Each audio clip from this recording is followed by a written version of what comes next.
আপনি একটু খেয়াল করুন, মায়ের পায়ের নিচে সন্তানের জান্নাত। এমন কোন সূরা নাই যেখানে প্রসঙ্গ নারী নেই।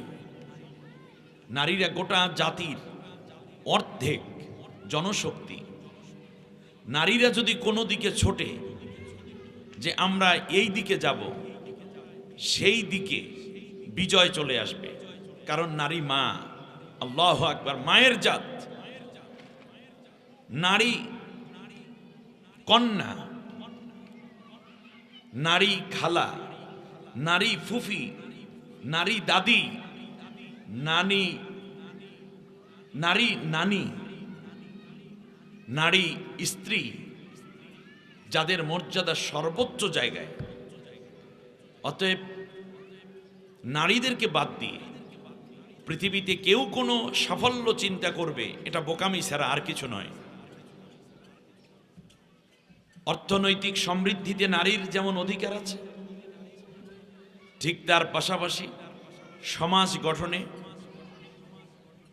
এবং দেশ গঠনে নারীদের রয়েছে অনন্য ভূমিকা এবং অধিকার। আপনি দেখুন, যুদ্ধের ময়দানেও নারী ছিল। রাসূল সাল্লাল্লাহু আলাইহি ওয়াসাল্লামের সময় মসজিদে নববীতে জামাতে নারী, বাইতুল্লাহ জিয়ারতে নারী, আরাফাতের ময়দানে নারী,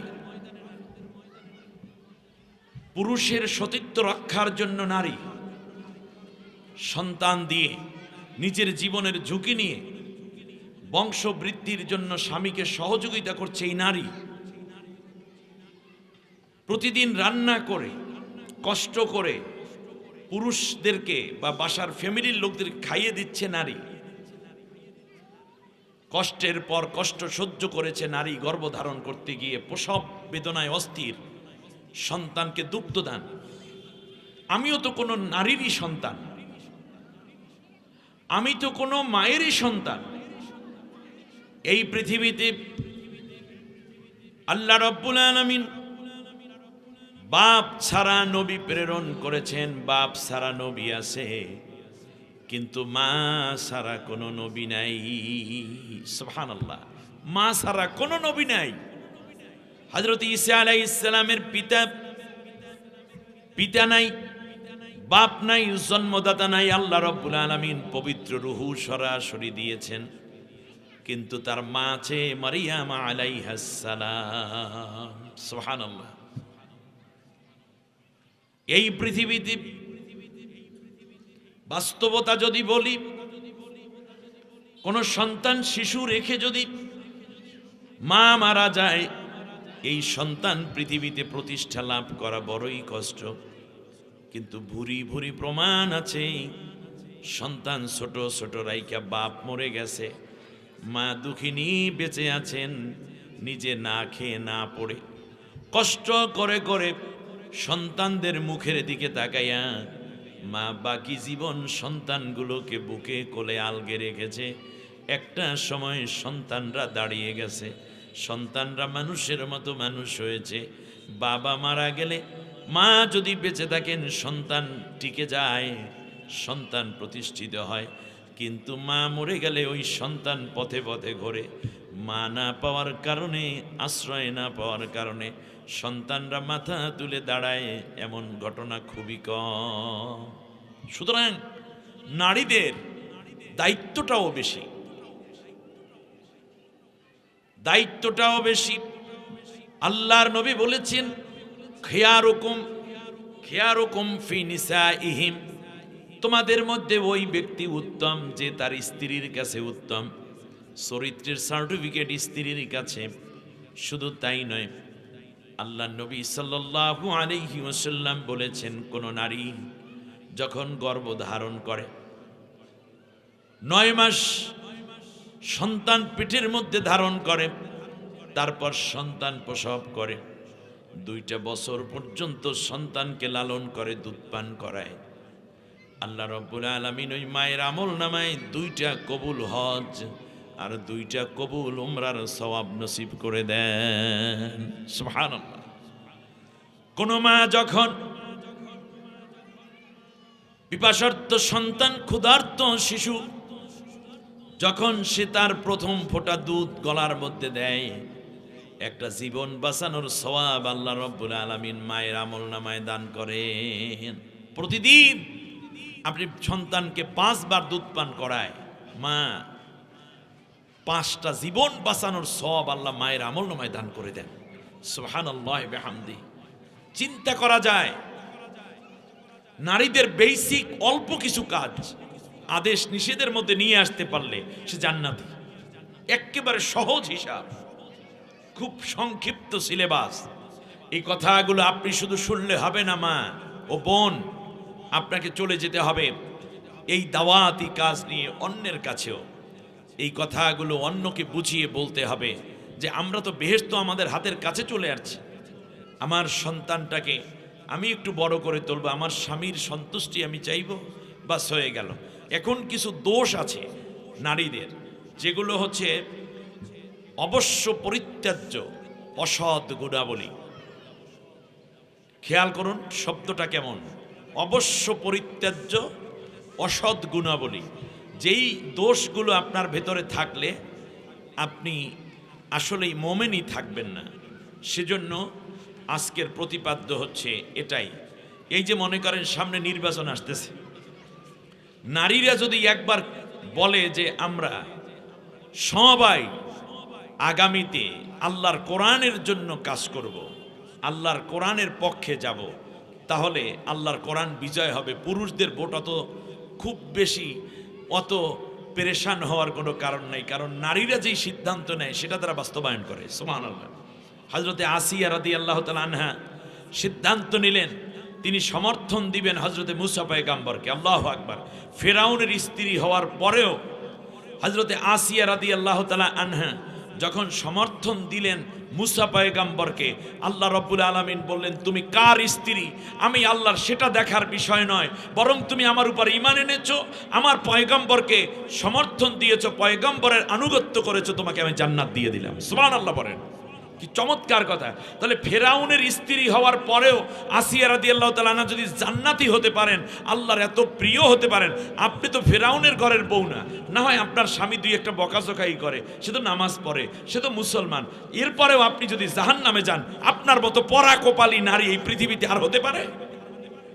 ফেরাউনের বউ হইয়াও জান্নাতে যাবে। সুতরাং নিজেদের চিন্তাকে ইসলামের জন্য দিতে হবে, কোরআনের জন্য উৎসর্গ করতে হবে। যারা সত্যিকার দিনদার মানুষ তাদের সাথে থাকতে হবে, দূর থেকে কাছের থেকে তাদের জন্য দোয়া করতে হবে। সর্বোপরি তাদের যেই চিন্তা, তারা যে কোরআনের কথা বলে সেই কোরআনের দিকে আপনি যদি চলে আসতে পারেন, অ্যাটলিস্ট এটা আপনার জন্য সৌভাগ্য। অপরদিকে দুইজন নবীর স্ত্রী হওয়ার পরেও তারা যাবে জাহান্নামে। নবীর স্ত্রী, দরাবাল্লাহু মাতালাল লিল্লাযীনা কাফারু ইমরাআতা নূহ ওয়া ইমরাআতা লূত কানাতা তাহতা আবদাইনি মিন ইবাদিনা ওয়া খানাতাহুমা। আল্লাহ রাব্বুল আলামিন বলেন অপরদিকে দুইজন নবীর স্ত্রী, একজনের নাম নূহ আলাইহিস সালাম আর একজন হলো লূত আলাইহিস সালাম। নূহ আলাইহিস সালামের স্ত্রীর নাম ওয়াগেলা, লূত আলাইহিস সালামের স্ত্রীর নাম ওয়ালেহা। দুইজন নবীর স্ত্রী হওয়ার পরেও তারা নবীকে সমর্থন দেয় নাই, নবী যা বলেছে তা শোনে নাই। আল্লাহ রাব্বুল আলামিন বলেন এই নারী দুইজন নবীর স্ত্রী হওয়ার পরেও তারা যাবে জাহান্নামে। তার কারণ হলো তারা নবীকে সমর্থন দেয় নাই। যদিও সন্তান আছে, ওই নবীর ঔরজার সন্তান, একই সাথে থাকে, একই বিছানায় ঘুমায়, একই রান্না করা খাবার খায়, কিন্তু ইমানের দিক থেকে এত দুর্বল হয়ে গেল তারা পয়গম্বরকে সমর্থন দেয় নাই, সমর্থন দেশে কাফেরদেরকে। আল্লাহ রাব্বুল আলামিন বললেন কোনো কথা নাই, সমর্থন যেহেতু আমার নবীকে দিতে পারো নাই, এই কারণে তোমরা ইমানদার হও নাই, তোমরা কাফের হয়ে মারা গেলা। আল্লাহু আকবার। তাহলে ফিরাউনের স্ত্রী হওয়ার পরেও মুসা পয়গম্বরকে আনুগত্য করা, সমর্থন করার কারণে আসিয়া রাদিয়াল্লাহু আনহা জান্নাতি। আর নবীর স্ত্রী হওয়ার পরেও যখন স্বামীকে সমর্থন দিতে পারে নাই, নবীকে সমর্থন দিতে পারে নাই, আনুগত্য করতে পারে নাই, সেই কারণে নবীর স্ত্রী হওয়ার পরেও তারা যাবে জাহান্নামে। হযরতে আসিয়া রাদিয়াল্লাহু তাআলা আনহা শুধুমাত্র জান্নাতে যাবেন অথচ কত ভালো জান্নাত সেইটা শুনুন। যখন ফেরাউন তাকে মারলো, মেরে গোটা শরীরে যখন ক্ষতবিক্ষত করে ফেললো, আসিয়া রাদিয়াল্লাহু তাআলা আনহা বেহুশ। জিজ্ঞেস করলো, তুমি কি আমার দলে আসবে না? ফেরাউন জিজ্ঞেস করলো। হযরতে আসিয়া রাদিয়াল্লাহু আনহা বলেন, আমি তো পড়েছি লা ইলাহা ইল্লাল্লাহু মুসা কালিমুল্লাহ, আমি তো মুসার দলে হয়ে গেছি, আল্লাহ ছাড়া কোনো ইলা নাই এবং আমি মুসার দলের লোক। বললো, ও তাই তোমাকে ভিন্নভাবে সাইজ করব। এরপর তক্তা আনা হলো, এইরকম একটা তক্তা এনে বড় বড় গজারি লোহা তার ভিতর গাড়া হলো। তো গাড়ার পরে লোহা যখন ভিতরে পুশ করা হলো, তারপরে লোহা বাকি অংশ ভেদ করে বাইরে গিয়ে এভাবে দাঁড়িয়ে আছে লোহার মাথাগুলো, অগ্রভাগ। শেষ পর্যন্ত এটাকে চিৎ করে তার উপরে আসিয়া রাদিয়াল্লাহু তাআলা আনহাকে শোয়াইয়া দেয়া হলো। গোটা শরীরের মধ্যে লোহা ঢুকে পড়েছে। অনেকক্ষণ পরে আসিয়া রাদিয়াল্লাহু তাআলা আনহা যখন বেহুশ হয়ে পড়লেন, কারণ শরীরে প্রচুর লোহা ঢোকার কারণে তার প্রচুর ব্লিডিং হলো, রক্তক্ষরণ হলো। এরপরে লোহার ভিতর থেকে টেনে আসিয়া রাদিয়াল্লাহু তাআলা আনহাকে শুইয়ে দেয়া হলো একটা চাটাইয়ের উপরে। অনেকক্ষণ পর আসিয়া রাদিয়াল্লাহু তাআলা আনহা হুঁশ ফিরে আসলো। ফেরাউন জিজ্ঞেস করলো, আসিয়া তুমি কি ঠিক হইছো? এখন কি আমার দলে আসছো? বলল যে না, আমি ঠিক হয়েছি, লা ইলাহা ইল্লাল্লাহ মুসা কালিমুল্লাহ, আমার জীবন চলে যাবে, কিন্তু এরপরেও আমি যে মুসার আনুগত্য করেছি, মুসাকে আমি যে সমর্থন দিয়েছি, সে আল্লাহর রসুল, অতএব রসুলের তরিকা এবং আল্লাহর হুকুমের বাইরে আমি যাব না। আপনি যেই হন না কেন, আপনাকে আমি স্বামী মানি, কিন্তু নেতৃত্বের জায়গায় আমি মুসাকেই মানি, কারণ মুসা হল আল্লাহর পয়গম্বর এবং মুসা আলাইহিস সালামের প্রতি আমার ঈমান আছে। সাথে সাথে ফেরাউন প্রচন্ড রাগে বলল, আগুন উত্তপ্ত করো, মানে তেল উত্তপ্ত করো। বিশাল কড়াই রাজ দরবারে থাকে, হাজার হাজার মানুষের রান্না হয় যেই কড়াইতে, তার মধ্যে তেল ঢালা হলো। তেল টকবক করে যখন ফুটতেছে, তখন দুইজনে এভাবে চান্দোলা করে মুসা হযরতে আসিয়াকে ফেলে দিবে ওই তেলের মধ্যে। ফেরাউন এইদিকে ছুরি, কাঁটা চামচ, প্লেট এগুলো নিয়ে আসছে, কারণ হচ্ছে আসিয়া রাদিয়াল্লাহু আনহা ভাজি হয়ে যাবে, ফ্রাই হয়ে যাবে, তারপর তার গোশত হাড্ডি কেটে কেটে চাবাইয়া খাবে ফেরাউন, দেখবে আল্লাহ তারে রক্ষা করে কিনা। স্বামী হওয়ার পরেও এই জায়গায় কম্প্রোমাইজ করেননি হযরতে আসিয়া রাদিয়াল্লাহু তাআলা আনহা। আসিয়া রাদিয়াল্লাহু তাআলা আনহা ভালোভাবে জানেন ফেরাউন যা বলে তা করে, অতএব যেহেতু সে আমার উপর খেপেছে, আমার আর রক্ষা নাই। এবার রক্ষা করার একমাত্র মালিক কে? আল্লাহ। আসিয়া রাদিয়াল্লাহু তাআলা আনহা চোখের পানি ছেড়ে দিলেন, আল্লাহ রব্বুল আলামিনকে ডাক দিয়ে বললেন, আল্লাহ, আমি ছিলাম মিশরের ফেরাউনের স্ত্রী, আমার হাতের মধ্যে ছিল কাকন, স্বর্ণের উপরে হীরা খচিত চুড়ি আমি পরতাম, নাকের দুল, কানের ফুল, গলার চেট, কোমরের বিছা, পায়ের দোল। আল্লাহ তাআলা আমার কত অলংকার, কত দামি দামি জামা কাপড়, কত দাস দাসী আমার সেবা করত, সব ছেড়ে আমি ইমানের পথে, ইসলামের পথে নিজেকে আল্লাহ উৎসর্গ করে দিলাম। আমি জানি আমি শহীদ হয়ে যাচ্ছি, আমার তো কোনো অপরাধ নাই। এই পৃথিবীতে আল্লাহ রব্বুল আলামিন 4 জন বিশ্ব সুন্দরী পৃথিবীতে দান করেছেন, তার মধ্যে একজন হলেন হযরতে আসিয়া রাদিয়াল্লাহু তাআলা আনহা, পরমা এক সুন্দরী, বিশ্ব সুন্দরী। এর মানে সুন্দরী প্রতিযোগিতা করে তিনি বিশ্ব সুন্দরী হন নাই, বরং নবীজি বলেছেন পৃথিবীতে 4 জন বিশ্ব সুন্দরী হয়েছে, যাদেরকে আল্লাহ ইমানে আমলে পরিপূর্ণ করেছেন। এর মধ্যে প্রথম নম্বরে মা হাওয়া আলাইহাস সালাম, দ্বিতীয় হচ্ছে হযরতে আসিয়া রাদিয়াল্লাহু তাআলা আনহা, তৃতীয় হচ্ছেন হযরতে মারিয়াম আলাইহাস সালাম, হযরতে ঈসা আলাইহিস সালামের মা, আর চতুর্থ হচ্ছেন হযরতে ফাতেমাতুজ জোহরা রাদিয়াল্লাহু তাআলা আনহা। সুবহানাল্লাহ, বিশ্ব সুন্দরী এরা। এবার খেয়াল করুন, আসিয়া রাদিয়াল্লাহু তাআলা আনহা আল্লাহ তাআলাকে ডাক দিয়ে বলেন, আল্লাহ, আমি আমার নাকের মধ্যে রিহাল জান্নাত পাচ্ছি, আমার নাকের মধ্যে এখন জান্নাতের সুসংবাদ পেতেছি। আল্লাহ, আমার বিশ্বাস তুমি আমাকে অবশ্যই একটা জান্নাত দিবে, কিন্তু আল্লাহ, কোন জান্নাত দেবা সেইটা আমি এখন পছন্দ করে তোমার কাছে দরখাস্ত করি। রব্বি বিনুলি বাইতান ইনদাকা ফিল জান্নাহ, আল্লাহ গো তুমি আমাকে জান্নাতের কিনারে, জান্নাতের মধ্যে তোমার বাড়ির কিনারে, তোমার আরশের কিনারে আমাকে একটা ঘর বানাইয়া দাও। সুবহানাল্লাহ। অনেক দূরে জান্নাত দিও না, বরং তোমার কাছে একটা ঘর বানাইয়া দাও। সুবহানাল্লাহ। অনেক দূরে জান্নাত হলে তোমার কাছে কেমনে কথা বলবো? আল্লাহ তুমি আমার এমন ভাবে একটা জান্নাত দাও যেই জান্নাত তোমার খুব কাছে হবে, জান্নাতের দরজা খুলে যেন আমি তোমাকে দেখতে পাই, মন যখন চাইবে তখন যেন আমি তোমার সাথে কথা বলতে পারি। এই দুনিয়ায় রাজত্ব হারালাম, আরামায় সারালাম, গোটা শরীরে ব্যথায় ব্যথায় ভরে গেছে মালিক, গোটা শরীর ক্ষত বিক্ষত, রক্তে আমার শরীরে ভেজা। ফিরাউন আমার স্বামী, এরপরও তার দয়া হয় না, তার কারণ আমি তার দল করতে পারলাম না, আমি তার সমর্থন দিতে পারলাম না। আমি মুসা পয়গম্বরের আনুগত্য করার অপরাধে আমারে মারতেছে, আমি শেষ হয়ে যাব। আল্লাহ গো তুমি আমার একটা ঘর বানাইয়া দাও তোমার আরশের কিনারে। আল্লাহ রাব্বুল আলামিন জিবরিল আলাইহিস সালামকে ডাক দিয়ে বললেন, জিবরাইল দৌড়াও, তাড়াতাড়ি যাও, আমার আসিয়া ওই উত্তপ্ত তেলের মধ্যে পড়ে যাওয়ার আগে তোমার দুইটা হাত তেলের উপরে পেতে ধরবা, সাথে সাথে আমার আসিয়াকে সরাসরি জান্নাতে নিয়ে আসবা, আমার আসিয়ার একটা পশমও যেন পুড়ে না যায়। সুবহানাল্লাহ। আল্লাহ রাব্বুল আলামিনের হুকুম পেয়ে জিবরিল আলাইহিস সালাম বলছেন, আল্লাহ তাআলা আমাকে 500টা নূরের ডানা দিয়েছেন, দুইটা নূরের ডানায় যদি একবার ভর করি, সাথে সাথে মাশরিক থেকে মাগরিব পর্যন্ত আমি চোখের পলকে উড়ে যাই। আল্লাহর হুকুম পেয়ে আমি 500টা ডানায় একসাথে ভর করলাম।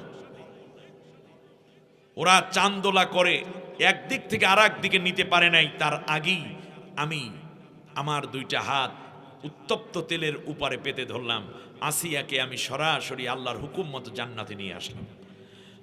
ফিরাউন পরবর্তীতে যখন তেলের কড়াই তালাশ করলো, দেখি তো আসিয়া কি অবস্থা, আহা, একটা পশমও খুঁজে পায় নাই। আল্লাহ রাব্বুল আলামিন সরাসরি 5 জন মানুষকে সরাসরি জান্নাতে নিয়েছেন দুনিয়া থেকে, তার মধ্যে একজন হলেন এই আসিয়া রাদিয়াল্লাহু তাআলা আনহা। সম্মানিতা মা বোন, কে বলছে আপনার সম্মান নাই? আমি তো কোনো মায়েরই সন্তান, আমি জামালউদ্দিন, কোনো মায়ের গর্বেই তো আমার জন্ম, কোনো মায়ের কোলেই তো আমি বড় হয়েছি, আমি আমার মায়ের দুধ পান করেই তো বড় হয়েছি। পৃথিবীতে যত নবী এসেছেন তারা সবাই ছিলেন মায়ের সন্তান, বাপহীন হলেও মা আল্লাহ তাকে দান করেছেনই করেছেন।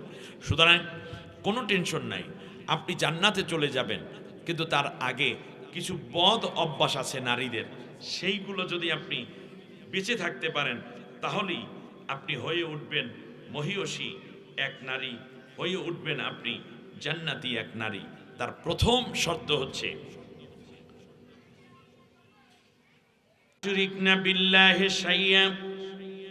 আল্লাহর সাথে কাউকে শরীক করা যাবে না। 1 নম্বর, কোন মাজারে যাওয়া যাবে না। স্টার্ট কথা, কোন মাজারে কোন নারী মোটেও যাবে না।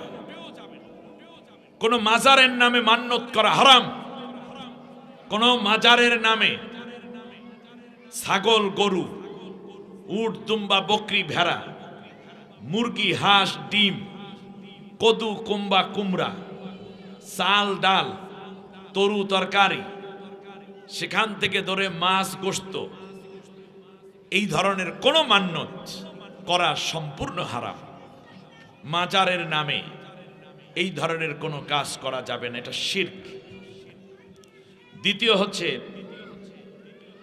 কোন জিন্দা পীর কিংবা মরা পীর, কোন কবরের হুজুর কিংবা জেতা হুজুর, জীবিত হুজুর, তার সামনে মাথা নত করে সেজদা করা যাবে না, এটা হারাম।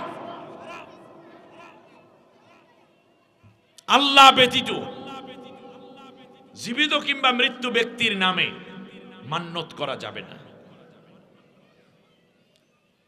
তৃতীয় কথা হচ্ছে আপনি কশিন কালেও মূর্তি পূজা, ভাস্কর্য, ছবি, এইগুলাকে ভক্তি করতে যাবেন না। ঠিক তার পাশাপাশি সন্তান হচ্ছে না, বিবাহ হয়েছে, সন্তান নেই, প্রপার ট্রিটমেন্ট করেন, দোয়া করেন, রব্বি লা তাদারনি ফারদা ওয়া আনতা খায়রুল ওয়ারিসিন, এটা দোয়াটা পড়বেন। রব্বি হাবলি মিন লাদুনকা যুররিয়াতান তাইয়্যিবা ইন্নাকা সামিউদ দুআ। আবার দোয়া করেন রব্বি হাবলি মিনাস সালিহিন। এই দোয়াগুলো পড়বেন, আমল করবেন, স্বামীর প্রতি গভীর মনোযোগী হবেন, ইনশাআল্লাহ আল্লাহ তাআলা সন্তান দিবেন। এরপরে যেই কথাটা আসবে তা হচ্ছে, একটু সুস্থ হয়েই বলে অমুক হুজুরে দোয়া না করলে তো আমি বাঁচতামই না, এটা না, বরং অমুক হুজুরের উসিলায় আল্লাহ আমাকে বাঁচিয়েছেন। মূলত বাঁচাইছেন কে? আল্লাহ তাআলা। ওই সময় যদি ডাক্তারটা না আসতে, তাহলে আমার পুতেরে বাঁচানোই যাইত না, আমার ছেলেকে বাঁচানো যেত, এটা চিন্তা বাদ দেন। বরং বলবেন আল্লাহ আমার সন্তানকে বাঁচিয়েছেন, তবে ডাক্তারটা প্রয়োজন ছিল, ডাক্তারের ওসিলায়। একটু আগে গায়ে জ্বর, জনমের মতো কোকাইতেছেন, আল্লাহ আল্লাহ আমারে বাঁচাও, মাথাটা ভাঙ্গা যায়, বুকটা ফাইটে যায়, আল্লাহ হাত পাও চাবাইতে আছে, বমি বমি ভাব, আল্লাহ ঘুম নাই, খাওন নাই, আমি শেষ। এতক্ষণ পর্যন্ত খালি আল্লাহ আল্লাহ বলে। সকালবেলা জিজ্ঞেস করে খালাম্মা কি অবস্থা? আরে বাবা মরিয়েই গেছিলাম, ভাগ্য ভালো ঘরে নাপা ট্যাবলেট আছে। চিন্তা করা যায়। সকালবেলা জিজ্ঞেস করে চাচি রাত্রে দিয়ে কোকাইতেছিলেন, এখন কি? বাবা রে বাবা একেবারে মরিয়ে গেছিলাম, নাপা ট্যাবলেটটা না খাইলে আমি শেষ। কি কম্বলের মধ্যে কইলেন আল্লাহর নাম, আর এদিক কইলেন আল্লাহ নাপা ট্যাবলেট না। এরকম কাজ করা যাবে না। মঙ্গল অমঙ্গলের সব চাবিকাঠি আল্লাহ রব্বুল আলামিন। আল্লাহর হুকুম ছাড়া কেউ আপনার এক বিন্দু উপকারও করতে পারবে না, এক চুল ক্ষতিও করতে পারবে না। এই বিষয়ে আপনি ইস্তেকামত থাকবেন। সুতরাং আল্লাহর সাথে কাউকে শিরক করা যাবে না। ওই যে সকালবেলা রওনা করছেন, দেখতেছেন যে খালি কলসি, কয় দূর, একেবারে যাওয়ার সময় খালি কলসটা দেখাইলে আজকে মনে হয় আর ভালো কিছু হইবে না, এগুলো বাদ দিতে হবে। এরপরে আপনার ঘরের মধ্যে যদি এই দিক দিয়ে বিড়াল যায় তাহলে উপকার, ওই দিক দিয়ে বিড়াল গেলে অনেক ক্ষতি, এই চিন্তা বাদ দিতে হবে। আবার দেখা যায় যে যখন কোনো নবদুলা বাড়িতে এসে এই যে গোসল করায় তেলাই দেয়, এটা তো ইসলামে নাই। তেলই দেবে কি? এ তো বিয়ে কইরা ফেলাইছে, সে বউর সাথে একত্রে গোসল করবে, বউ তার গায়ে সাবান দিয়ে দেবে, হলুদ মেহেদি দিয়ে দেবে, কোনো অসুবিধা নেই। কিন্তু আমাদের দেশে চাচি শাশুড়ি, ফুফি শাশুড়ি, খালা শাশুড়ি, এরপর ভাবিরা আইসা তারপর হলুদ দেয়, এরপর কি কি দেয় যেন, সন্ধ্যা মেহেদি, এগুলো জায়েজ নেই, এগুলো জায়েজ নেই, এগুলো বেপরদা। ছেলে মেয়ে একত্রে বসাইয়া স্বামী স্ত্রীকে, তারপরে মানুষরা গান গায়, নাচে, এরপরে এই খালা শাশুড়ি, ফুফি শাশুড়ি, চাচি শাশুড়ি। একবার আমার তো ছোটবেলায় তখন মনে পড়ে যে আমাদের এক চাচি বিধবা, অর্থাৎ আমার চাচা মারা গেছে, তো উনিও আসছে এই মানে দেবরের ছেলে যখন বিয়ে করলো, এই কপালে হলুদ দেয় না, একটু একটু করে হলুদ দেয় সবাই। আপনারা দিছিল না কিছু জানি না, বিয়ে করছেন সেই কবে মনে নেই। যাই হোক, এখন তো আমি তখন ছোট, ক্লাস 3-তে পড়ি খুব সম্ভব, কিন্তু কথাটা আমার আজও মনে আছে। তো দেখলাম যে ওই চাচিও আসছে একটু হলুদের বাটি নিয়ে, যে এখানে একটু দিবে। এমন সময় দেখলাম ছেলের মা এবং অন্যান্য যারা আছে সবাই বলো, না না তুমি দিও না। কেন? কারণ তুমি হলো বিধবা, বিধবারা যদি এই হলুদ দেয় তাহলে তো এও বিধবা হয়ে যাবে। নাউজুবিল্লাহি মিন যালিক। কি কুসংস্কার! সম্মানিতা মা বোন, এই ধরনের কাজগুলোকে শিরকের অন্তর্ভুক্ত করা হয়েছে। ফজরে উঠবেন, কোরআন তেলাওয়াত করবেন। ওয়াকরনা ফি, আল্লাহ তাআলা বলছেন ওয়াজকুরনা মা ইউতলা ফি বুয়ুতিকুন্না মিন আয়াতিল্লাহি ওয়াল হিকমা। ঘরের মধ্যে কোরআনের তেলাওয়াত দিয়ে ভরপুর করে দিবেন। ফজরে ঘুমাবেন না, ফজরে উঠে নামাজ পড়বেন, কোরআন তিলাওয়াতটা করবেন। এটা হচ্ছে সবচেয়ে বড় আমল আপনাদের জন্য। বাচ্চাদেরকে প্রথমে কোরআন শিখাই দিবেন, ঘরে প্রত্যেকে যেন কোরআন পড়ে। এই কাজের জন্য মনোযোগী হবেন। বাচ্চারা নামাজ পড়েছে কিনা খবর নেবেন। তাহলে আল্লাহ তাআলা কোরআনের মধ্যে বলেছেন লা ইউশরিক বিল্লাহ ইন্নাশ শিরকা লাযুলমুন আযীম। শিরক করবে না, তার কারণ শিরক হচ্ছে সবচেয়ে বড় জুলুম। অন্য আয়াতে আল্লাহ রাব্বুল আলামিন বলেন, ইন্নাল্লাহা লা ইয়াগফিরু আইয়ুশরাকা বিহি ওয়া ইয়াগফিরু মা দুনা যালিকা লিমান ইয়াশা। শিরকের গুনাহ আল্লাহ মাফ করবেন না, অন্য যত গুনাহ আছে বান্দা যদি মাফ চায় আমি আল্লাহ মাফ করে দিব। ঠিক তার পাশাপাশি আল্লাহ রাব্বুল আলামিন আরো কঠোর ঘোষণা করেছেন, ইন্নাহু মান ইউশরিক বিল্লাহি ফাকাদ হাররামাল্লাহু আলাইহিল জান্নাহ ওয়া মাওয়াহুন নার। যারা শিরক করবে আমি আল্লাহ তাদের জন্য বেহেশতকে হারাম করে দেব এবং তাদের পরিণতি কেবলই জাহান্নাম। তাহলে দেখুন আপনি, বেহেশত হারাম হয়ে যাচ্ছে যখন কোনো ব্যক্তি শিরক করতেছে। আল্লাহর নবী বলেছেন, লা তুশরিক বিল্লাহ লা ইন কুতিলতা আও হুররিকতা। যদি তোমাকে কেটে কেটে টুকরা টুকরা করা হয় কিংবা তোমাকে যদি আগুনে পুড়ে ছাই করে ফেলা হয়, এরপরেও তোমরা আল্লাহর সাথে কোনোদিন শিরক করবে না। আল্লাহ কয়জন? একজন। এই যেই ভান্ডারীরা গান গায়, খোদারে না দেখতে পাইয়া তোমায় দেখতে পাই, তুমি আমার আল্লাহ রসুল, তুমি কাবা ঘর, মাইজ ভান্ডারে বসে আছো নামে দিল আর নাউজুবিল্লাহ। হ্যাঁ, দয়াল বাবা, কেবলা কাবা, আয়নার কারিগর, এই ভণ্ডামি যারা করে নিঃসন্দেহে তারা শিরকের জায়গায় বসে আছে। অতএব আমরা একমাত্র এক আল্লাহর ইবাদত করতে হবে। সে আল্লাহকে দেখা যায় না কিন্তু তিনি সব দেখেন। সুবহানাল্লাহ বিহামদি। আল্লাহকে দেখা যাবে জান্নাতের মধ্যে। আল্লাহ যেন আমাদের সবাইকে সেই আল্লাহর দিদারে ধন্য হওয়ার তৌফিক দেন, বলেন আমিন। এবারে দ্বিতীয় হচ্ছে ওয়ালা ইয়াসরিকনা, চুরি করবে না। সম্মানিতা মা বোন, চুরি করবে না।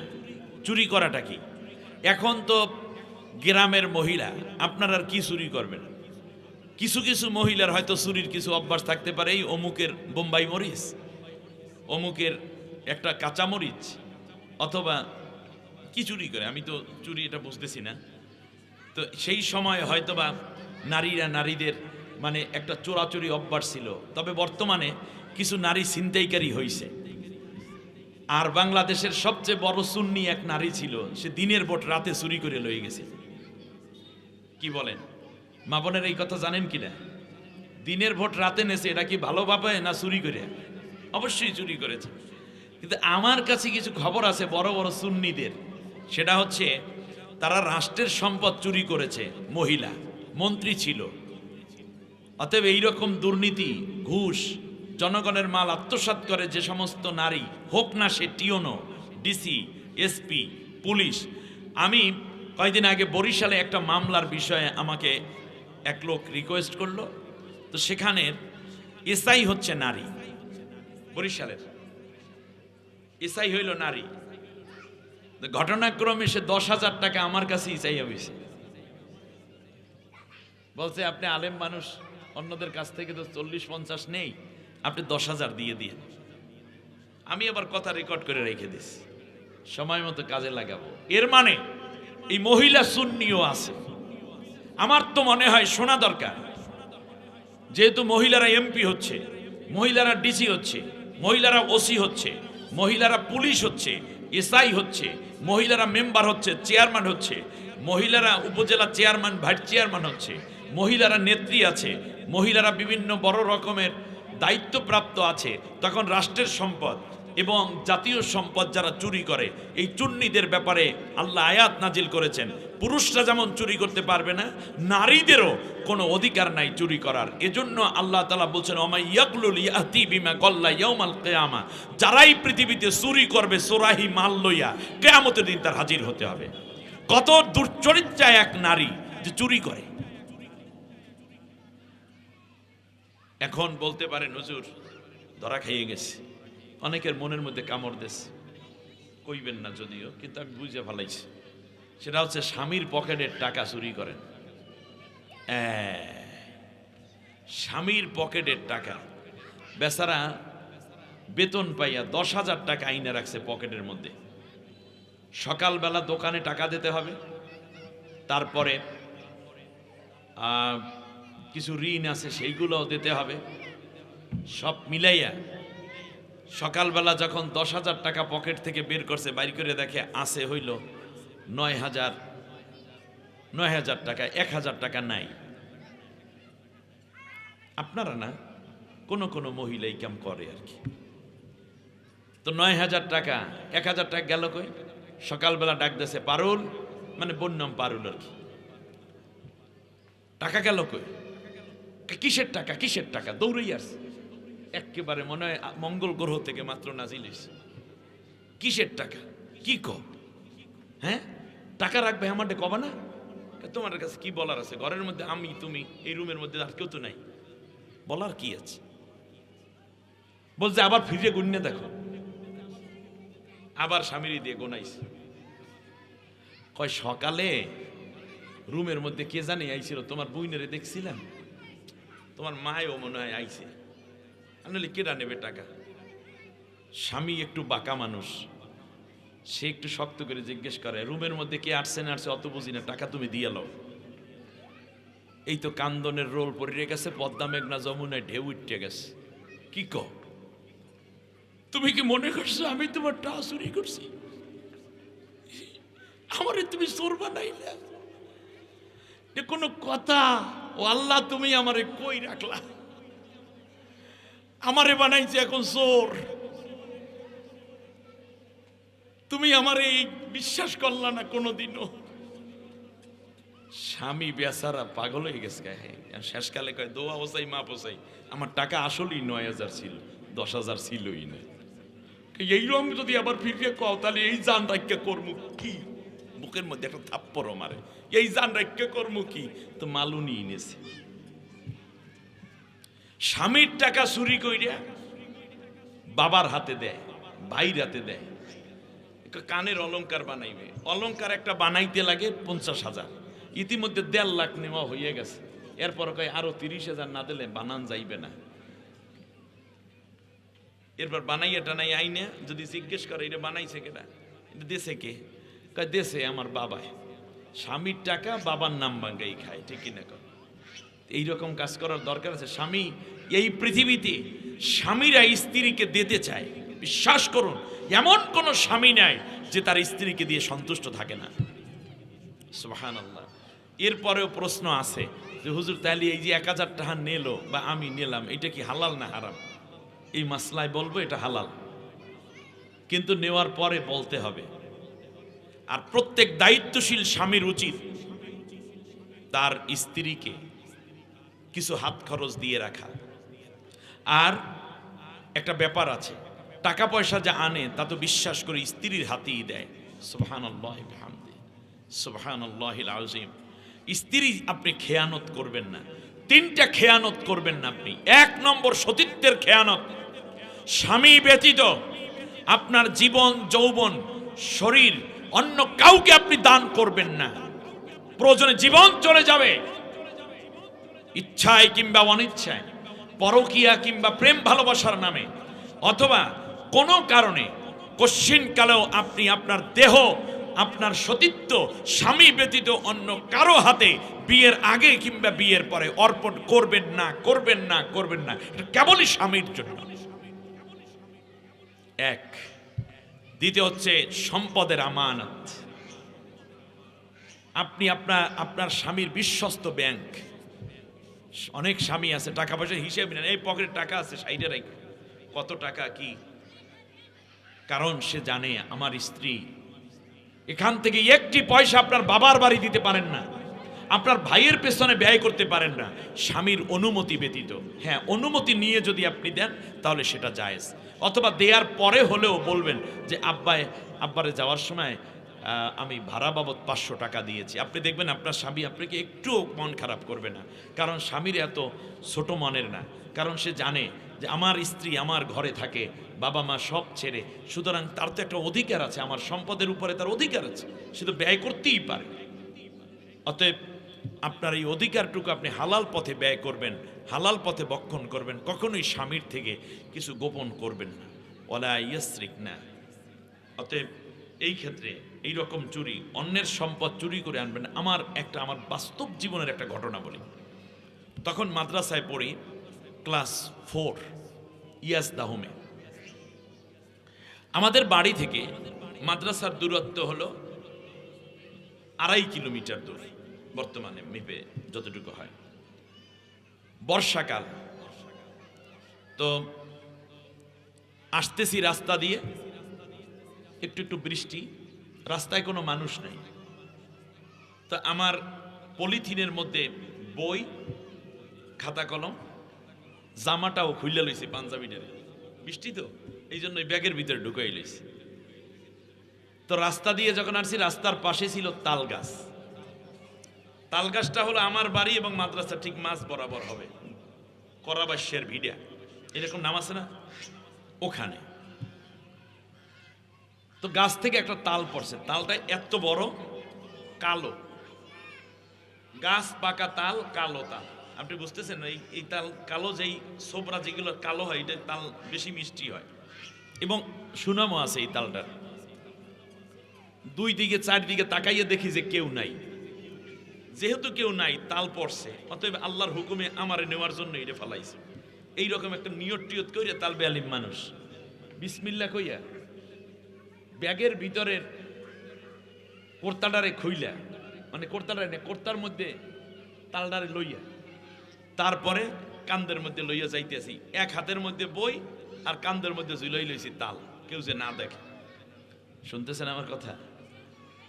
এরপরে বাড়িতে নিয়ে গেলাম ভিজা পুইরা। আমি ভাবছিলাম মায়ের তাল দেখে খুব খুশি হবে, মাগো তাড়াতাড়ি বই ধরো। বই ধরছে, উদ্দেশ্য হইলো তাল টাল সব রাইকে পুকুরে যাই ডুবাবো বৃষ্টির মধ্যে। বর্তমান পোলা পাইনে তো একটু বৃষ্টি হইলে ঠান্ডা লাগবে, ঠান্ডা লাগবে, সব বয়লারের বাচ্চা হয়ে গেছে। শহরে তো মোটে পানি লাগাইতেই পারে না, তাই ঠান্ডা। ওদিকে ভিজলাম, এসে সমানে পুকুরের মধ্যে লাফালাফি করবো। আরো পোলা পাইনা এসে দেখি হরিলুট শুরু হয়ে গেছে, সাঁতার কাটতেছে, ডুবাইয়ে ডুবাইয়ে খেলতেছে। আমার মা যখন বৈদুগ্য হাত থেকে নিলেন, তালটা ধরি, এটার মধ্যে কি? আমি বললাম মাকে একটা পাকা তাল, অনেক বড় তাল, তাড়াতাড়ি রান্না করো। মায়ের ডাকছে, এদিকে আসো, দাঁড়াও, এই তাল কোথার, কে দিয়েছে? আমি বললাম মা কেউ দেয় নাই, আল্লাহ দিয়েছে। কেমনে? রাস্তার পাশেই তো তাল গাছ, আমি আসতেছি আর আল্লাহ তাল ফালাইছে, সেই তাল আমি বিসমিল্লাহ কইয়া লইয়া আইছি।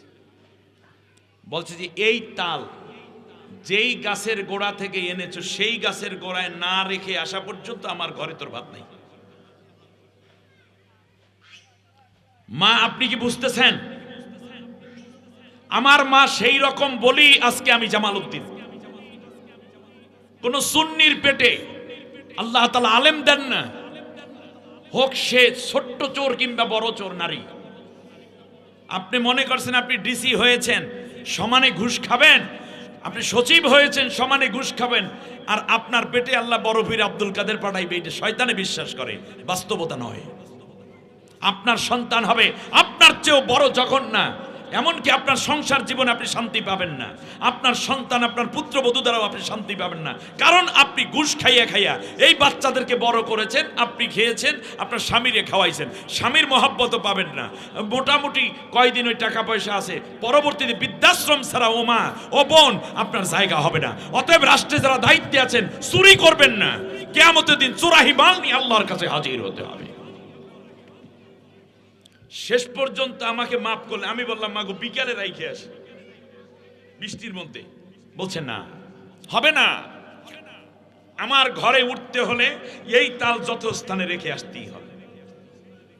ঘটনাক্রমে এই তাল গাছ ছিল হলো লালগাজী, আমাদের এলাকার, খুব নামটা মনে পড়লো, আপনারা তো আর চিনবেন না, জীবনের স্মৃতিচারণ করছি আমি। লালগাজী নামের এক লোকের, বিকেলবেলা যখন মানে যাচ্ছি যখন, তখন বৃষ্টি থেমে গেছে। লালগাজী কয় দাদা কই যাও? তারে আমি দাদা ডাকতাম, এই জন্য উনিও আমাকে আদর করে দাদা ডাকতেন। আমি বললাম যে দাদা ওই যে একটা তাল গাছ, সেই তাল গাছের তাল পড়ছে, আমি নিয়ে গেছি, কিন্তু মায় তো আমারে মাইরে হালাইতে চায়, এখন এই তাল ফিরত দিতে আসছে। আহারে তুমি তালবে আলিম মানুষ, তলবে এলেম, এখন আবার ফিরে আসছো, তুমি কাজ করো, তুমি আমার বাড়িতে চলো, দুপুরে খাবা, তারপরে তোমার দাদির আরো কয়েকটা তাল আছে ঘরের মধ্যে, আমার বাড়ির কাছে সব তোমারে দিয়ে দেবো, তুমি নিয়ে যাবা, তালবে আলিম দোয়া করবা। আমি কাছে দোয়া চাই, মা পোসাই, ভাই আমার তাল দরকার নেই, আমি নিজেই বেতালে আছি এখন। সুতরাং আপনি যদি ভালো থাকতে চান তাহলে চুরি করা যাবে না, হোক না সেটা একটা ছোট্ট জিনিস। যদি মনে করেন বোম্বাই মরিচ খাইতে চায়, ওই ঘরের চাচিমার বোম্বাই মরিচ, আপনি বলবেন যে বুয়া আপা একটা বোম্বাই মরিচ দেন, এতে কোনো দোষ নাই। অথবা কিনে খাবেন, আল্লাহর কাছে বলবেন আপনি বোম্বাই মরিচ গাছ লাগাইবেন, দেখবেন সেখানে বোম্বাই মরিচ হবে। অতএব কথার কথা বললাম, এইরকম ছোট বড় কোনো চুরি করা যাবে না। ওলা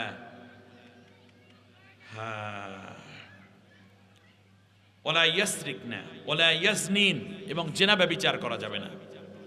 জেনা ব্যভিচার বিয়ের আগেও না পরেও না, বিয়ের পরে পরকিয়া, এটা হারাম। ইসলামী বিধান হলে কোনো নারী জেনা করতে পারতো না এবং জেনার চিন্তাও করতো না, সতীত্ব নিয়ে বাস করতে পারতো, সব নারীরা জান্নাতি হয়ে উঠত ইনশাআল্লাহ। আপনার ইজ্জত কেউ নষ্ট করতে পারতো না।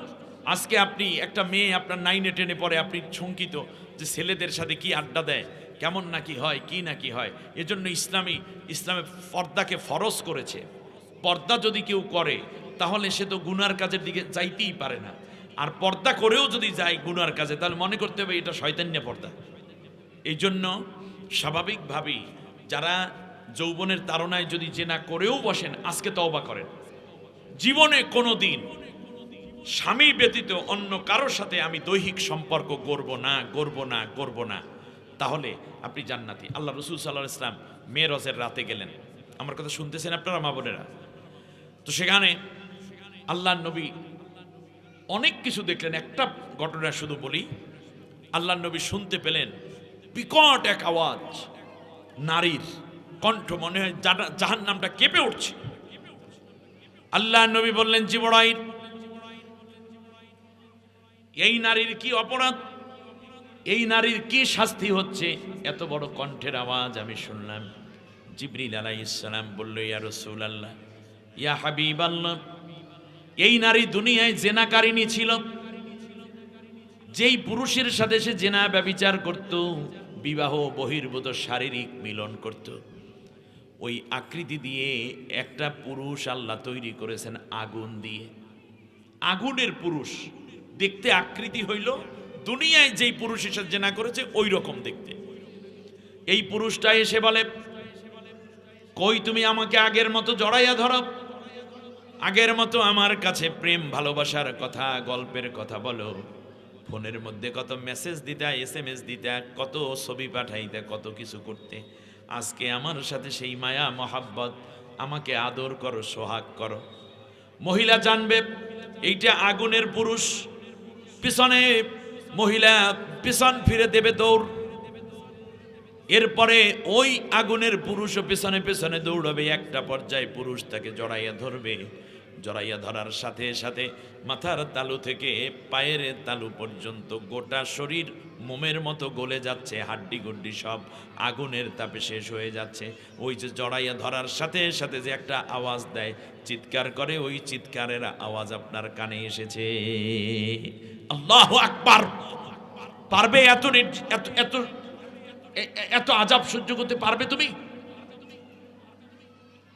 জিবরিল আলাইহিস সালাম বলল, ইয়া রাসূলুল্লাহ, এই মহিলাকে ছেড়ে দেয়া হয়।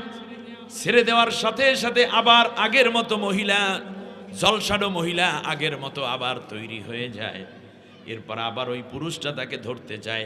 এর মানে হচ্ছে আবাদান আবাদান অনন্তকাল সে জাহান্নামের মধ্যেই পড়ে থাকবে, এইভাবে শাস্তি পাবে। আরো কিছু দূর যাওয়ার পরে আল্লাহর নবী শুনতে পেলেন একজন পুরুষের কণ্ঠ, আর্ত চিৎকার, হৃদয় ফাটা চিৎকার, কলিজা ফাটা আওয়াজ। আল্লাহর নবী বললেন, এই যুবকটা, এই পুরুষটা এত জোরে ওয়া কইয়া চিৎকার করলো কেন? বললে, ইয়া রাসূলুল্লাহ, হলো জেনাকার, যার জন্য আল্লাহ রাব্বুল আলামিন জাহান্নামের আগুন দিয়ে একটা নারী তৈরি করে রেখেছে। এই পৃথিবীতে থাকতে যেই এই পুরুষটা জেনা করত, যেই নারীটাকে কাছে ডাকতো, তাকে হাজার রকমের ফুসলাইতো, বলতো তোমাকে খুব সুন্দর দেখায়, তুমি পরমা সুন্দরী, তুমি যুবতী, তুমি তন্নি, তুমি বড়ই গুণবতী, তোমাকে দেখলে মন ভরে, না দেখলে আমি পাগল হয়ে যাই। হাজার রকমের কথা বলে বলে দিনের আলোয় কিংবা রাতের আধারে লোকচক্ষুর আড়াল করে করে সে জেনা করত বহুবার। এই জেনা করার কারণে, জেনা করার অপরাধে আল্লাহ রাব্বুল আলামিন ওই নারীর চেহারা দিয়ে আগুন দিয়ে একটা নারী তৈরি করেছে। এই নারী এখন এসে বলছে, দুনিয়ায় আমাকে তুমি এত মহাব্বত করতা, এত ভালোবাসতা, এত প্রেম, এত বিনোদন, এত আনন্দ, আজকে তুমি আমাকে জড়াইয়া ধরো আগের মতো আমার সাথে তুমি মিলন করো, আগের মতো তুমি আমাকে মহাব্বত করো, ভালোবাসা দাও। কারণ পুরুষটা জানে এইটা তো সেই নারী নয়, বরং এটা আগুনের নারী। নারী থেকে সে দৌড়বে, পালাবে, কিন্তু এই নারীটা তার পেছনে পেছনে যাবে, আগুনের লেলিহান শিখা নিয়ে জড়াইয়া ধরবে। ধরার সাথে সাথে পায়ের তালু থেকে মাথার তালু পর্যন্ত পুরোটা গলে যাবে, পানি হয়ে যাবে, শরীরের রক্তগুলো গোশতগুলো খসে যাবে, হাড্ডিগুলো দুর্বল হয়ে যাবে। আবার এই নারীটা যখন ছেড়ে দিবে তাকে, সাথে সাথে আগের মতো তৈরি হয়ে যাবে, আবাদান আবাদান, অনন্তকাল এই শাস্তি তাকে পেতে হবে। এই গেল অবিবাহিতদের ক্ষেত্রে। বিবাহিতদের ক্ষেত্রে অবস্থা আরো ভয়ানক। আল্লাহর নবী কিছু দূর যাওয়ার পরে দেখতে পেলেন, নবীজি দেখতে পেলেন কতিপয় মানুষ, নারী এবং পুরুষ, নারী এবং পুরুষ দুই সারিতে সাজানো, প্রত্যেকের সামনে দামি দামি খাবার, ফ্রেশ খাবার, উটের গোশত, দুম্বার গোশত ভুনা করা, রাজহাঁস, খাসির গোশত, গরুর গোশত, ভাজা মাছ, শাক সবজি, ফলমূল একেবারে ফ্রেশ। আর পাশেই আর এক পাশে রয়েছে এমন জিনিস, পুষ, রক্ত, দুর্গন্ধযুক্ত জিনিস একটা পাত্রে ভরা। তারা তাকায় এই ভালো খাবারের দিকে, কোরমা পোলাও, ফিরনি জর্দা, কাবাব, স্বামী কাবাব, ফালুদা, রেজালা, সেখান থেকে ধরে দামি দামি ফল ফ্রুট, জান্নাতের খাবারের দিকে তাকায়, কিন্তু পান করে ওই জাহান্নামীর রক্ত, পুষ, দুর্গন্ধ, যার মধ্যে পোক কিলবিল করে, মাছি ভ্যান ভ্যান করে। এইগুলো দুর্গন্ধ, যার দুর্গন্ধে পাশে বসাও যায় না, এমন দুর্গন্ধ যেইগুলো মরক পচাও, ওইগুলো পান করে। পান করার সাথে সাথে তার ভেতর থেকে নারী বুড়ি সব মুখ দিয়ে বের হয়ে যায়, প্রচণ্ড চিৎকার, ছটফট। আল্লাহর নবী বললেন, জিবরাইল, এই শাস্তি এদেরকে কেন দেয়া হচ্ছে? জিবরিল আলাইহিস সালাম বলল, ইয়া রাসূলুল্লাহ, ইয়া হাবিবাল্লাহ, এরা হচ্ছে দুনিয়ায় সেই পুরুষ, ঘরের মধ্যে হালাল স্ত্রী ছিল, বিবাহিতা স্ত্রী ছিল, কিন্তু স্ত্রীকে ভালোবাসতো না, স্ত্রীর দিকে তাকাইতো, ঘর করত, কিন্তু সহবাস করত, মিলন করত, গিয়ে পরকিয়া করত, অন্য বাড়ির অন্য নারী, অন্য কারো সাথে সে মিলন করত, যার কারণে তাকে এই শাস্তি দেওয়া হচ্ছে।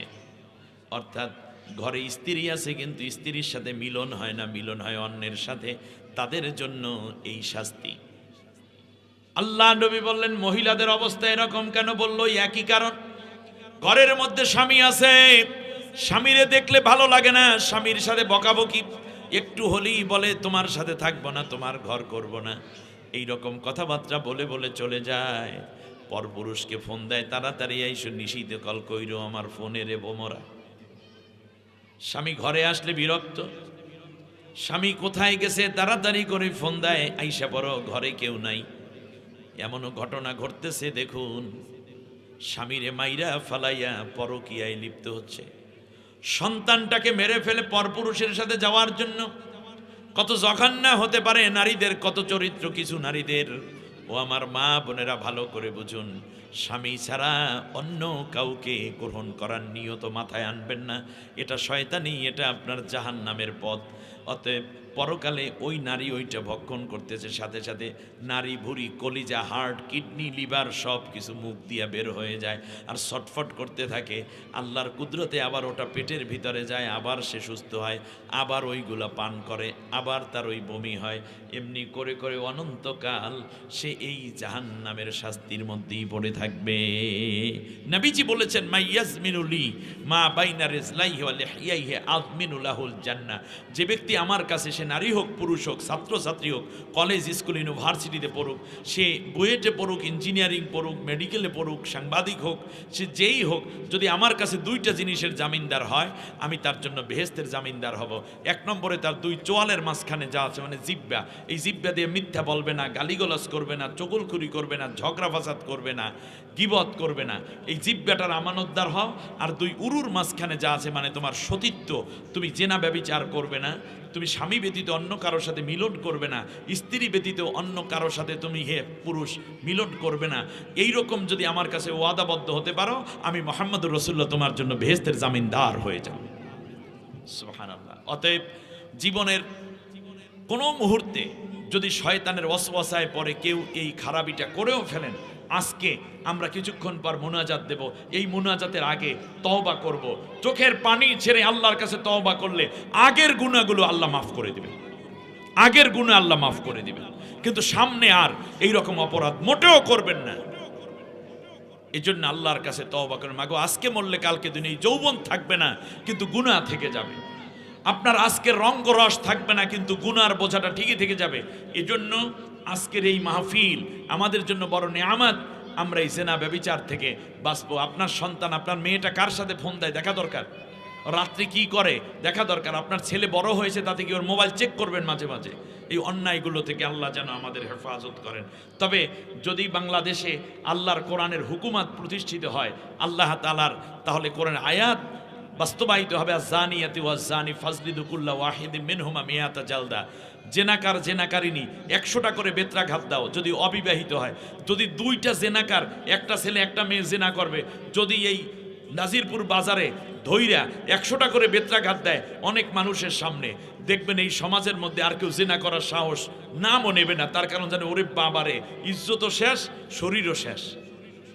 আর যারা বিবাহিত তারা যদি জেনা করে, কোমর পর্যন্ত গারদ, চারদিক থেকে পাথর মাইরা সঙ্গে সার করে মেরে ফেলো। তার কারণ বিবাহিত পুরুষ, বিবাহিতা নারী, স্বামী আছে, স্বামীর আবার স্ত্রী আছে, স্ত্রীর স্বামী আছে। এরপরও এই দুশ্চরিত্র যাদের, তাদের বাঁচার কোনো অধিকার নেই। আল্লাহর হুকুম হইল তাদেরকে মেরে ফেলো। আল্লাহু আকবার, কত বড় জঘন্য এটা অপরাধটা। সুতরাং আমাদের এ ব্যাপারে যথেষ্ট সচেতন হতে হবে, এবং আল্লাহর কোরআন দিয়ে যদি দেশ চলে তাহলে আর কোনো জেনা ব্যভিচার থাকবে না ইনশাআল্লাহ। আল্লাহ রাব্বুল আলামিন এরপর আবার বলছেন, শোনো, ওয়ালা ইয়াকতুলনা আওলাদাহুন্না, তোমাদের সন্তানদেরকে হত্যা করো না। অর্থাৎ পেটে বুরুন এসে গেছে, এরপরেও কয় দুইটা বাচ্চা আছে, আবার বাচ্চা নিমো কি, এইটারে নষ্ট করে ফেলো, নাউজুবিল্লাহি মিন যালিক। এরপরে এরকমও রিপোর্ট আমাদের কাছে আসছে যে বড় ছেলে বিয়ে করছে, সেই ঘরে বাচ্চা হয়েছে। এইদিকে বাবাও আলহামদুলিল্লাহ, বাবারও আবার আল্লাহ সন্তান দিবেন, মা কনসেপ্ট করেছে। এখন বুইরা চিন্তা করে যে এদিকে নাতি হইয়া গেছে, কেমনে এই বাচ্চা টাচ্চা লই যাবো, বুড়িরে ফুসলাইয়া ডাক্তারখানা চলে গেছে, ঔষধ খেয়ে ফালাই দাও, নাউজুবিল্লাহি মিন যালিক। এরকমও কিছু কুলাঙ্গার সন্তান আছে, স্বামী আছে, বিবাহের পরপর দেখা গেল যে বাচ্চা কনসেপ্ট করেছে, দূর আনন্দ ফুর্তি কিছু করতারই নেই, এই প্রথম মাসেই বাচ্চা লাগছে, দ্বিতীয় মাসে একই করবে, এটা ফালাই দেন। মনে রাখবেন, প্রথম বাচ্চাটার মতো ভালো বাচ্চা পরের আর হয় না। কারণ জীবনের যৌবনের আনন্দ ফুর্তি, আবেগ, ভালোবাসা, প্রেম, মহব্বতের সবচেয়ে প্রথম যেই সন্তানটা, এটা পুরো বাবা এবং মায়ের চরিত্রে এত বেশি গড়ে ওঠে ওরা, ওই ছেলেটা ওই মেয়েটা প্রথম যেটা হয়, এটা সবচেয়ে বেশি আকর্ষণীয় হয়, বাবার প্রতি বেশি দরদি হয়, মায়ের প্রতি বেশি দরদি হয়ে ওঠে। অতএব বাচ্চা ফেলে দেওয়ার চিন্তায়, এই জন্য এখন মুসলমানদের তো বাচ্চাই নেই, মুসলমান মেয়েদের বাচ্চা নাই। আপনার এই যেই সমস্ত ইয়েরা মানে নিঃসন্তান দম্পতির জন্য যে হাসপাতালগুলো, চিকিৎসালয় আছে, লাইন দিয়ে দেখবেন হাজার হাজার দম্পতি গিয়ে হাজির, তার কারণ বাচ্চা নেই। আপনাকে আল্লাহ তাআলা 5টা বাচ্চা দিয়েছে, এটা আপনার জন্য খুশির খবর। একটা ডাক্তার হবে, একটা ইঞ্জিনিয়ার হবে, আর একটা আপনার এই কি বলি আলেম হবে, আর একটা হাফেজ হবে। মেয়েটা বিয়ে দিবেন, ওই জামাই আবার হাফেজ হবে, বাস ওই নাতিটা আবার দেখবেন আপনারে হজ করাইতে নিয়ে গেছে, বিদেশে গেছে, কি সুন্দর বাগান ভরা। এই যে এই নারীরা, আপনারা হচ্ছেন বাগানের মতো। এই বাগানে যদি ফুল না থাকে, ফল না থাকে, তাহলে বাগানের কোনো দাম আছে? সুতরাং আপনার বাগানে যত ফুল হবে, যত ফল হবে, আপনার মালিক আপনাকে তত বেশি যত্ন করবে। অতএব এই চিন্তা যে সন্তান হত্যা, এটা চিন্তা করাই যাবে না। এবং নিজে সন্তান পেলেন স্বামীর থেকে, অন্যের কাছে গিয়ে বলল যে এটা তো ওনার হয়ে গেছে, এটা আইয়ামে জাহিলিয়াতে হতো। অথবা অন্যের কাছ থেকে সন্তান এনে নিজের স্বামীর নামে চালিয়ে দেওয়া, এটাও বড় অপরাধ। আল্লাহ তাআলা ওই সময় আইয়ামে জাহিলিয়াতে এটা ছিল। বর্তমানেও এই জাহিলিয়াত দেখা দিচ্ছে। বর্তমানে এই জাহিলিয়াত আমেরিকাতে, শোনেন, America, Britain, France, Russia, Australia, এরকম যেই দেশগুলোর নাম আমরা শুনি খুব বেশি উচ্চ রাষ্ট্র, কিচ্ছু না। এরা যেদিন বাচ্চা হয় সেই দিন মহিলা তার 10-12 দিন পর মহিলা একটা সেলিব্রিটি করে, মানে একটা অনুষ্ঠানের আয়োজন করে, সেলিব্রেশন, এটা নিয়ে আসে। সেখানে এই মহিলা যেই পুরুষের সাথে, বিয়ে তো বসে নাই কারোর সাথে, কিন্তু বাচ্চা হইছে, এই জন্য যখন সবচেয়ে যাদের সাথে তার মিলন হয়েছে, কত দূর চরিত্র এরা, খেয়াল করেন, এরা পশুর সাথে পর্যন্ত মিলন করে, নাউজুবিল্লাহ। যাই হোক, আমি এগুলো জানাতে চাই না আপনাদেরকে। তো একটা পর্যায়ে এমন হয় যে একসাথে 10-12 জন বয়ফ্রেন্ড চলে আসে, যেহেতু এই মহিলার সাথে ওদের সবার সাথেই তার মেলামেশা হয়েছে। তারপরে এই বাচ্চা হাতে নেয়ার পরে যার হাতের সাথে বেশি মেলে, ঠোঁটের সাথে বেশি মেলে, যার নাকের সাথে বেশি মেলে, সে ওই বাচ্চা নিয়ে যায় এবং সাথে সাথে বাচ্চার মাকেও নিয়ে যায়। নাউজুবিল্লাহ। অর্থাৎ এই মহিলা জানেই না কার ঔরসের সন্তান এটা। এটা কোনো মানুষের সভ্যতা হলো? এটা তো পশু সভ্যতা। সুতরাং আমরা চেষ্টা করব এরকম থেকে আলাদা তো অবশ্যই থাকবো। আমাদের সন্তান, আমাদের ভবিষ্যৎ প্রজন্মকে বাঁচানোর জন্য একটি ইসলামী শাসন, কোরআনের শাসন খুবই দরকার। ইসলামী রাষ্ট্র ব্যতীত এই নিয়ন্ত্রণ কিছুতেই সম্ভব নয়। আল্লাহ আমাদের সবাইকে হেফাজত করুন। তবে মা বোন, আপনার গুনার বোঝা আপনারই বহন করতে হবে। কবরে কেউ যাবে না, আপনার এই যৌবনের উত্থালতা থাকবে না, উচ্ছ্বাস থাকবে না। একদিন আপনার দাদির মতো আপনিও হয়ে যাবেন, কিন্তু গুনাহ তো থেকে যাবে। এই গুনাহ থেকে বাঁচার জন্য আল্লাহ আমাদের হেফাজত করুন। এরপর আল্লাহ তাআলা কোরআনের মধ্যে বলছেন যে, শোনো, এরপরে হচ্ছে ওয়ালা ইয়াসিনাকা ফি মা'রুফিন, এবং নেক কাজে, ভালো কাজে কোনো বাধা দিবেন না। আপনার ছেলেটা মসজিদে যেতে চায়, হাই মসজিদে যাওয়ার দরকার নেই, এ কথা বলবেন না। আপনার স্বামী চাচ্ছে মসজিদে 2000 টাকা দিতে, আপনি বাধা দিবেন না, বরং উৎসাহিত করবেন, না দাও, কারণ তুমি মরে গেলে কে দিবে? আল্লাহ, আমরা তো আছি, টাকা পয়সা যা আছে 2000 টাকা দাও, 4 বস্তা সিমেন্ট হবে, কোনো অসুবিধা নাই, ইনশাআল্লাহ আল্লাহ আমাদেরকে দিবে। এর বরকতে দেখবেন আল্লাহ তাআলা আপনাকে ধনী বানাবেন। কারণ আল্লাহ তাআলা কোরআনের মধ্যে বলেছেন, মাসালুল্লাযিনা ইউনফিকুনা আমওয়ালাহুম ফি সাবিলিল্লাহি কামাসালিন হাব্বা, যারা আমার পথে এক দান করে, আমি আল্লাহ তাআলার উদাহরণ হলো একটা শীষের মতো। একটা বীজ থেকে একটা শীষ তৈরি হয়, সেখান থেকে 7টা ডাল তৈরি হয়, শাখা প্রশাখা তৈরি হয়, প্রত্যেক শাখায় 100 করে ফল দেয়। এর মানে এক যদি দান করে, আল্লাহ তাআলা তাকে 700 গুণ ফিরাই দেয়। অতএব মা বোন, একজন ভিক্ষুককে খাওয়ালে, একজন ইয়াতিমকে লালন পালন করলে, একজন তালবে আলিমকে দান করলে, আপনার বোনের ছেলে আছে, মেয়ে আছে, তাদের বিবাহ শাদীতে একটু খরচ করেন। আপনার দেবরের ইন্তেকালের পরে ওরা বিপদে পড়ে গেছে, 4-5টা বাচ্চা রেখে গেছে, একটা ছেলে আপনার ছেলের মতো নিয়ে নেন না, যে না অসুবিধা নাই। আপনার স্বামীকে বোঝান যে তোমার তো ভাতিজাই, অসুবিধা কি, এই ছোট্ট বাচ্চাটা আমার বাসায় নিয়ে আসো, এই 2 কেজি চাল দিলাম, একটু দিয়ে আসো, এই রান্নার গোস্তটুকু, এই তরকারিটুকু, এই বাচ্চারা তোরা আয় আমার ঘরে খায়। এরকম অনেক ভালো চাচি আছে। অতএব এইরকম চিন্তা আপনার মাথার ভিতর থাকে। ভালো কাজে কোনো বাধা দেওয়া যাবে না। দুনিয়ার সবচেয়ে ভালো কাজ হচ্ছে আল্লাহ রব্বুল আলামিনের কোরআনের শাসন প্রতিষ্ঠা। এটা আল্লাহর কোরআন, আল্লাহর শাসন প্রতিষ্ঠিত হলে অন্যায় অবিচার থাকে না, মানুষগুলো নেক কাজে আত্মনিয়োগ করা সহজ হয়ে যায়। এই জন্য এই সুপারিশেও আশা করি আপনারা কোরআনের পক্ষে থাকবেন ইনশাআল্লাহ। এরপর আল্লাহ রব্বুল আলামিন কোরআনের মধ্যে বলছেন, ভালো কাজে বাধা দেয় না। ছেলেটা এবছর হজ করতে যাইবে, মায়ের মাথায় হাত, হজ করতে গেলে 7-8 লাখ টাকা লাগে, তুই এতটা খরচ করে কি রে হজ করবি? কিংবা স্বামী বলছে যে চলো আমরা একটা ওমরা করে আসি, ওমরা দরকার নেই, কমপক্ষে 5 লাখ টাকা খরচ হয়ে যাইবে। ওরে বাবা, তার চেয়ে তুমি আমারে 5টা অলংকার বানাই দাও। দেখছেন কোনো কাজ আছে? এরকম ভালো কাজ উৎসাহিত করবেন, ভালো কাজে বাধা দিবেন না। আপনারা বলুন তো মা বোন, এই যে সুন্দর মাহফিলটা হলো, এটাই খারাপ কাজ না ভালো কাজ? একটু মনে মনে বলেন না, আমি আওয়াজ পাবো না, অসুবিধা নেই। বলেন এই এই যে মাহফিলটা হলো মাওলানা রুহুল আমিন সাহেব এলাকাবাসী নিয়ে এই যে মাহফিলটা করাইলো, এটা কি খারাপ কাজ করলো না ভালো কাজ করলো? অবশ্যই ভালো কাজ করেছে। এই ভালো কাজে আমাদের সাহায্য করতে হবে। আপনারা যদি সহযোগিতা না দেন তাহলে তো ভালো কাজ প্রতিষ্ঠিত হবে না। সেজন্য আপনারা যারা চান এই ভালো কাজে অংশগ্রহণ করতে পারেন। মহিলাদের কি আছে, সদস্য হওয়ার সুযোগ আছে এই মাদ্রাসার জন্য? কোন মাদ্রাসা? এখানে আপনারা জানেন একটা হাফিজি মাদ্রাসা আছে।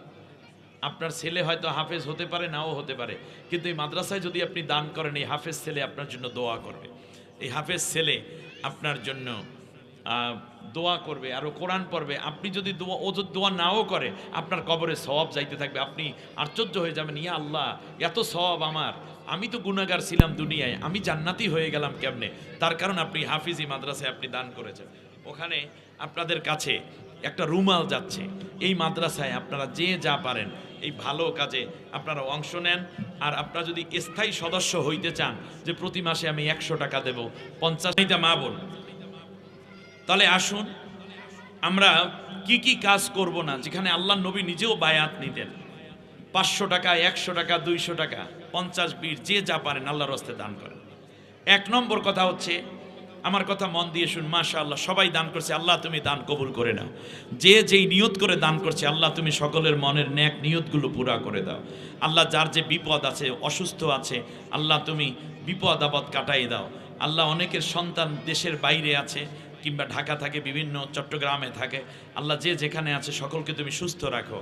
আল্লাহ তাআলা যারা বিমারি আছে তুমি সুস্থ। 1 নম্বর হচ্ছে শিরক করা যাবে না, দ্বিতীয় হচ্ছে চুরি করা যাবে না, তৃতীয় হচ্ছে জেনা করা যাবে না, এবং সন্তান হত্যা করা যাবে না।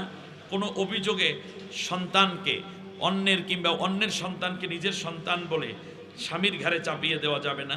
যারা নিরপরাধ তাদের ঘাড়ে কোনো রকম জেনা ব্যভিচারের অপবাদ দেওয়া, এটা করা যাবে না। এরপরে ভালো কাজে বাধা দেওয়া যাবে না।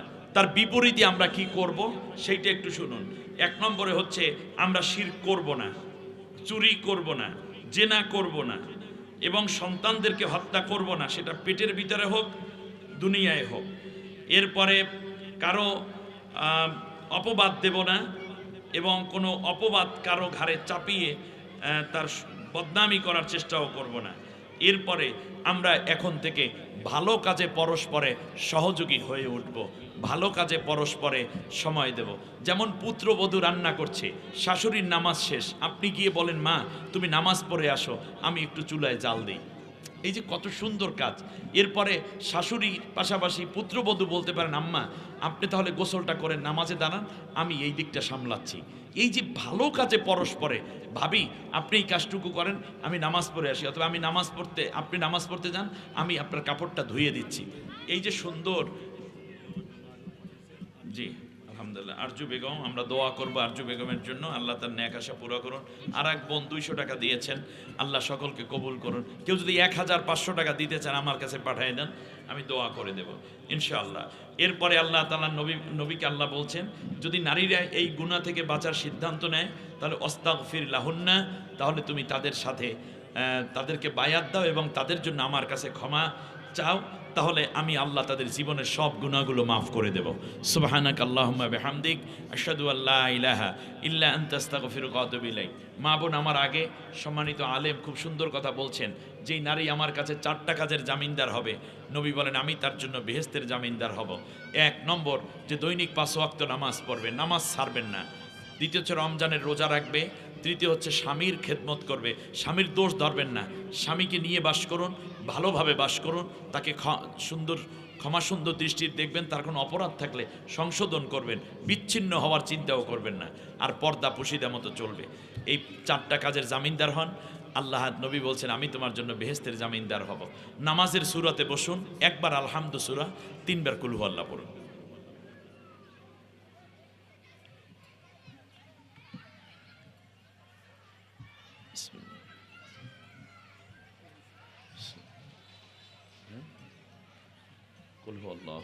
এখন বাদ দাও তো, হয়ে গেছে।